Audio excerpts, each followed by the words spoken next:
HBO has formally and officially announced that they are dropping boxing from their network altogether after 45 years of showcasing the sport. So I'm going to quote the HBO sports executive Peter Nelson here. He said, "This is not a subjective decision. Our audience research informs us that boxing is no longer a determinant factor for subscribing to HBO." He goes on to say, "There's plenty of boxing out there, but what we have not seen is a lot of signature destination fights. Because of our association with boxing, people forget that we're not a sports network. We're a storytelling platform. I'm still a fan of boxing. If there is a destination event, absolutely, we're still in that conversation."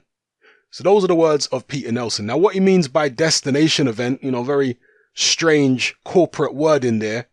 But what he means by that is, if there is a super fight, then they may be interested on a case-by-case basis of airing a super fight. But when it comes to regular boxing, that's over. 45 years in the game and HBO are bowing out. No more regular boxing from them. Now, their boxing output had become more and more infrequent anyway over the past couple of years, but now it's stopping altogether. It has to be said, there have been some great nights on HBO over the years, many great fights, and they've done a lot to showcase the sport. Let's not get it twisted. You can talk all the smack you want about this network or that network, but if you look at HBO's history, they've put on some tremendous nights of boxing throughout the decades. But I guess they just can't keep up with the pace of the competition in boxing these days when it comes to broadcasting. You've got ESPN Plus, you've got DAZN, you've got Showtime, who are still going strong, you've got Fox, a whole heap of other networks and platforms in the United States which are making HBO's job a lot more difficult. Now, what does this mean for the other networks? Well, it means that they're now going to get extra subscribers, extra viewers, and it also means that they're going to get some more fighters, because HBO has got people like, or HBO had people like Gennady Golovkin, Canelo Alvarez, Danny Jacobs, Sergey Kovalev, and many other people. They're all gone now. Effectively, from HBO announcing this, they'll be looking for a home on a different platform.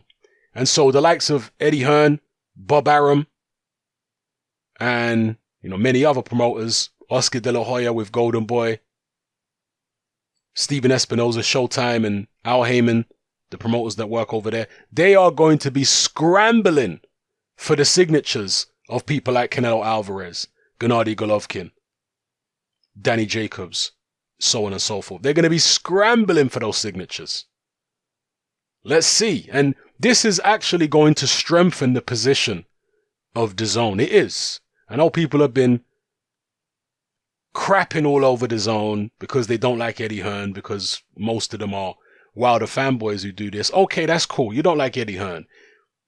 Eddie Hearn don't own DAZN. DAZN is a platform that operates without the permission or the input of Eddie Hearn. DAZN existed long before they did a deal with Eddie Hearn, and they have had massive success in various territories around the world long before they had anything to do with the used car salesman, as people call him.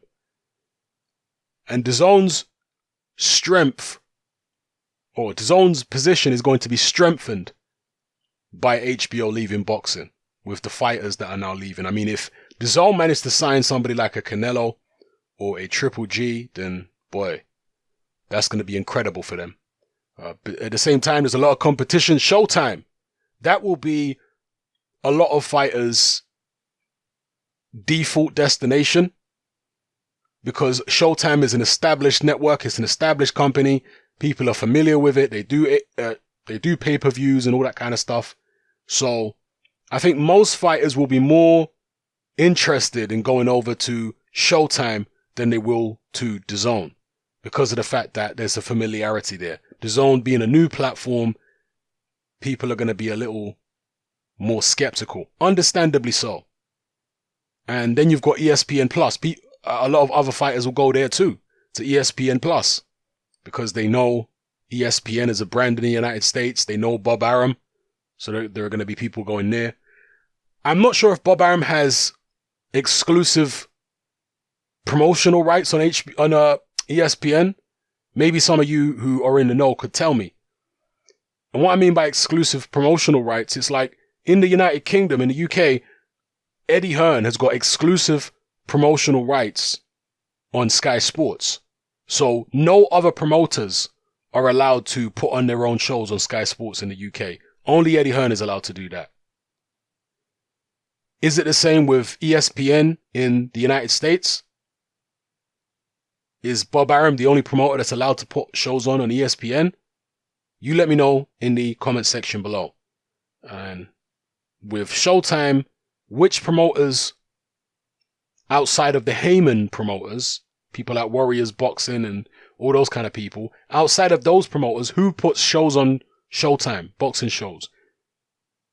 Let me know as well about that. But yeah, let me know what you guys think in general about everything I've talked about in this video.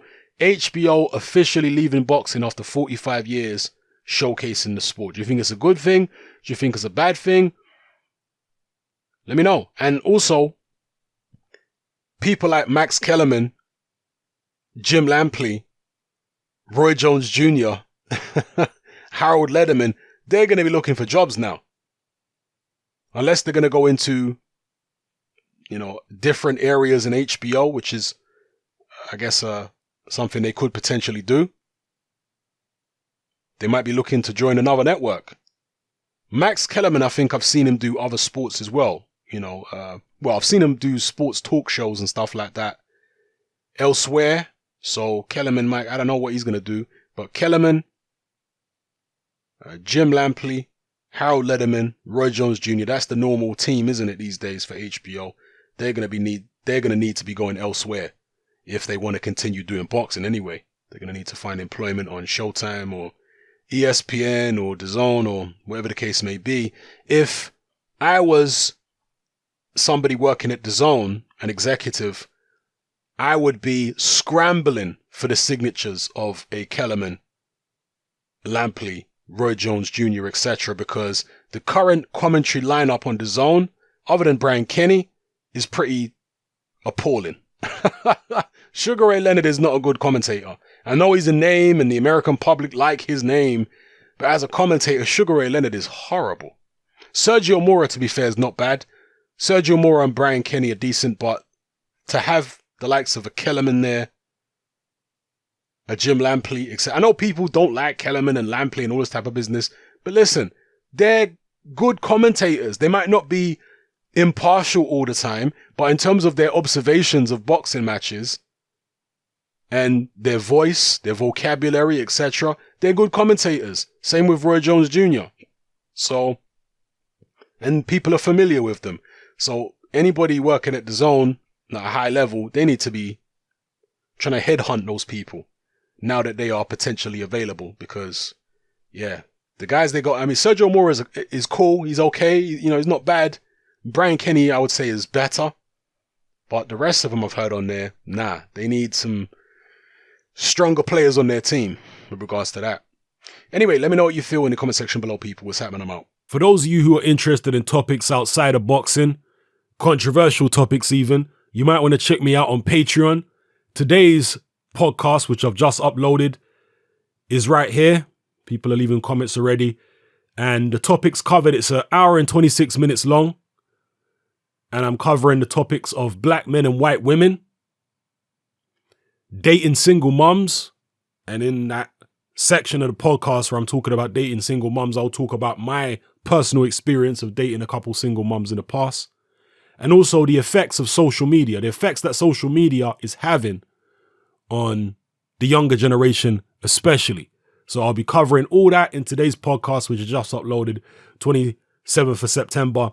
And as far as Patreon in general, I upload a minimum of 2 podcasts a month. As you can see, quite a lot of them are lengthy podcasts, sometimes over an hour long. This is another one, Sexual Liberalism, Democracy, Religion, and Psychopathy was the previous one that I did on Tuesday. And, I cover a whole heap of other stuff. Q&A sessions, and even Eminem rap beef with MGK, all kinds of controversial topics which I couldn't cover on YouTube without having strikes against my channel, demonetization, and all kinds of other stuff. So I'm able to do it on Patreon. So check me out on Patreon, even talking about Alex Jones and, you know, all kinds of other stuff. So check me out on Patreon. There is literally hundreds of hours at this point. There must be hundreds of hours of content on Patreon. You don't just get to access my new podcasts, which I upload twice a week on a Tuesday and a Thursday. You also get to access my entire back catalog of previous podcasts, which includes my highly acclaimed, I think it's fair to say, Confessions of a Nightclub Bouncer series. Yeah, you just go to my page, my Patreon page, and you type into the search box Confessions of a Nightclub Bouncer, and you'll hear that series, and you know, you make up your own mind as to whether it's as good as people say it is. There's that, and there's also, as I say, the weekly topical podcast, which I do, the live Q&A sessions, all that kind of stuff. And you see here, it says on my Patreon page, Hatman is creating podcasts for independent minds and critical thinkers, and that is primarily what I do. But from time to time, I will talk about music as well. That's another thing as well. I've got my music up on Patreon.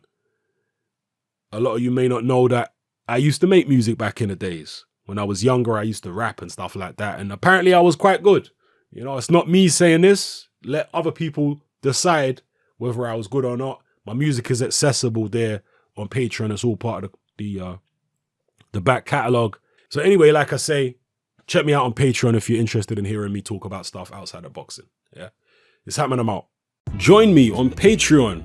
I upload a minimum of 2 podcasts every single week, covering a wide variety of controversial topics, as well as live stream Q&A sessions. Take a look on screen right now at some of the podcasts I've produced so far.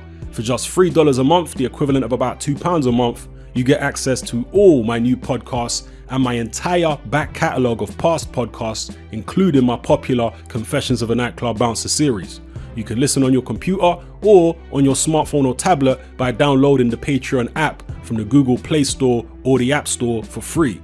The Patreon app also allows you to download each podcast in MP3. For less than the price of a cup of coffee, you get access to dozens of hours of exclusive content. It's easy to sign up, there's no contract, and you can cancel at any time. So come and join our community of free and critical thinkers by signing up with me here on Patreon today.